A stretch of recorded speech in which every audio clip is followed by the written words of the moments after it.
ఎవరు ఎవరికి తోడవుతారో, ఎప్పుడెందుకు విడిపోతారో, మమతను కాదని వెళతారు, మనసే చాలని ఉంటారు.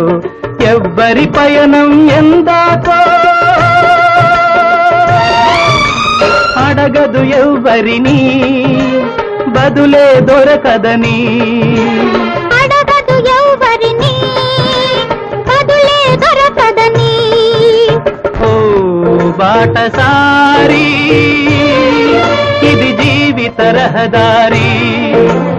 ఎంత దూరమో, ఏది అంతమో, ఎవరు ఎరుగని దారి ఇది, ఒకరికి సొంతం కాదు ఇది. ఓ బాటసారి, ఇది జీవిత